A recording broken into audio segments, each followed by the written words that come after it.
Peace be with you, and a very blessed and Merry Christmas to everybody. What is it about babies that's just so irresistibly charming? Now, I realize some parents might be thinking, well, what a typical celibate's perspective on things, but you know what I mean. There's something about a baby, when the baby comes into the room, everybody wants to see the baby. I imagine now today, at your family gathering, someone probably will bring in a newborn at some point.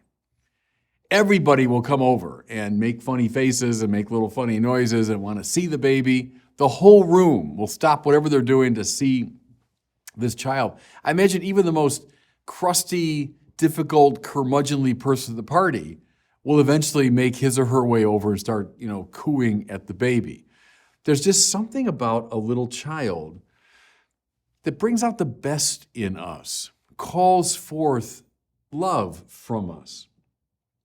Now imagine if a baby came into the room and you knew somehow that that baby was in serious danger. That baby was sick, or there was someone threatening that child. Well, even more so, your sense of love and protection would be awakened, right? That baby would get your attention. Well, at the center of our celebration of Christmas Day is this strange, astonishing fact that God became a baby. Let me just say that again, lest this become, too commonplace or we take it so for granted. The strange and astonishing message at the heart of Christianity is that God became a baby.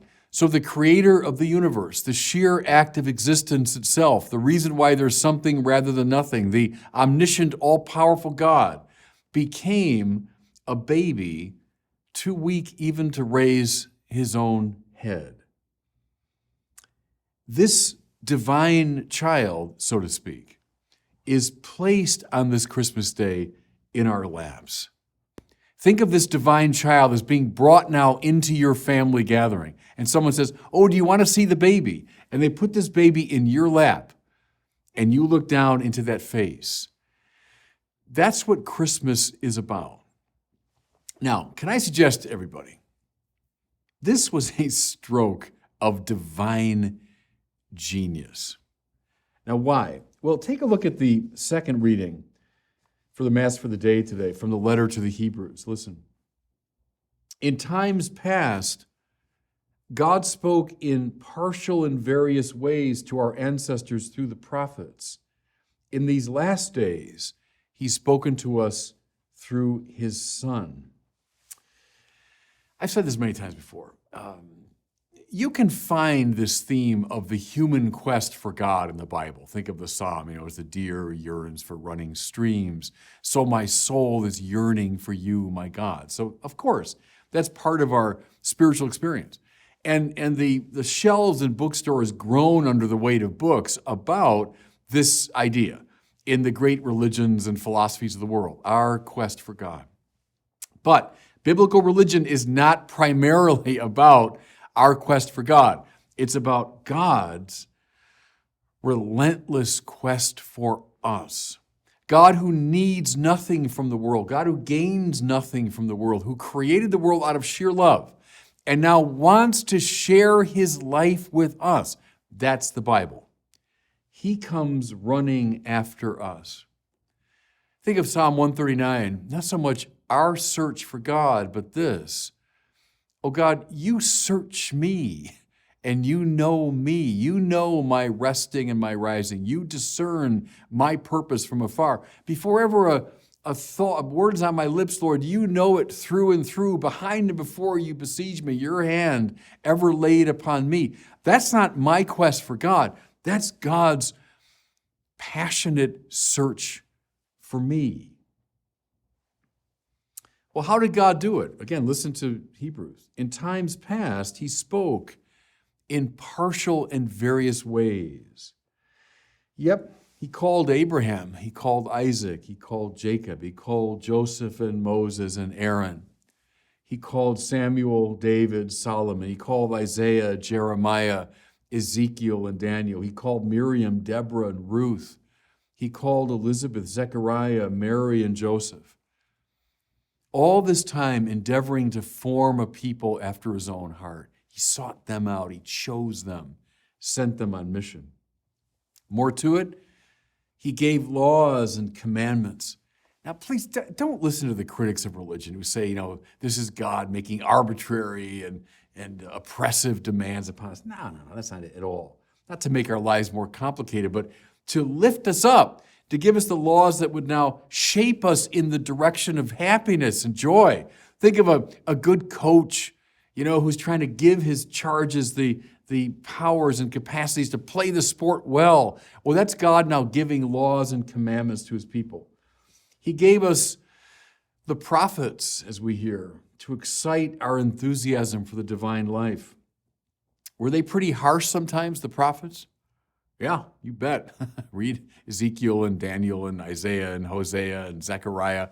Often they're upbraiding the people and they're calling the people back to obedience to the Torah. Well, that's because they're difficult and God's oppressive. No. It's because God is passionate to set things right. Any good parent, listen to me. Do you ever raise your voice to your children? Hope you do, because if you don't, you're a pretty lousy parent, right? If your child's walking in the wrong direction, I mean that metaphorically or literally, well, you better raise your voice. So God, through the prophets, raises his voice. That's not God being difficult. That's God coming after us, like the Hound of Heaven.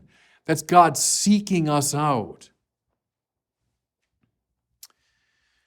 Despite all this speaking to us in partial and fragmentary ways, despite all these efforts, we tended not to respond. I mean, it's the story at the heart of the Bible. Tough to take in, tough to hear, but it's true, isn't it? Despite all this, despite laws and commandments, despite all the prophets, despite choosing the patriarchs, despite coming after us like the Hound of Heaven, we tended to run the other way.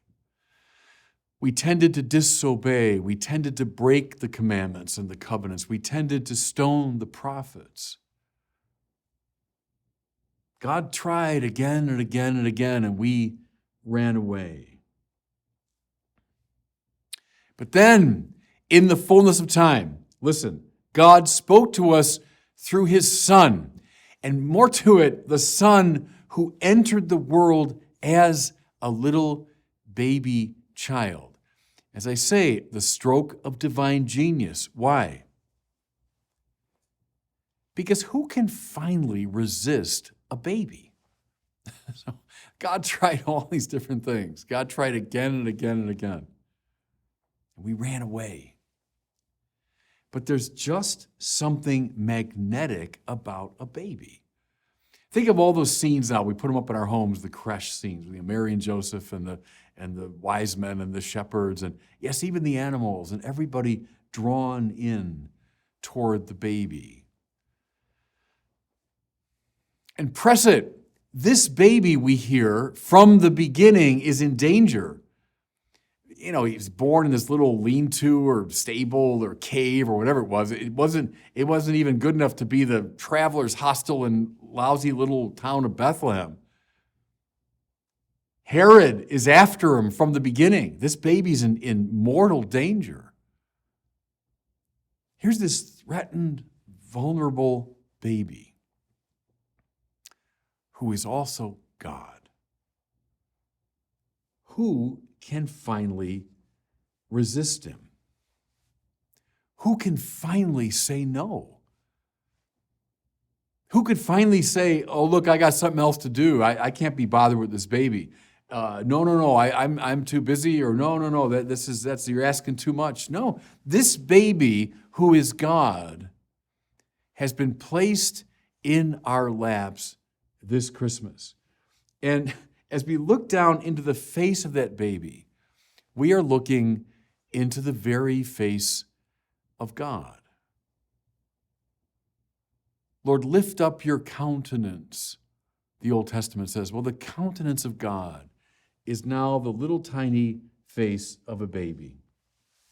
Yeah, he tried prophets, he tried kings, tried patriarchs, gave laws, rituals, and commandments. And they're all good in themselves. All these things are valuable. Of course they are.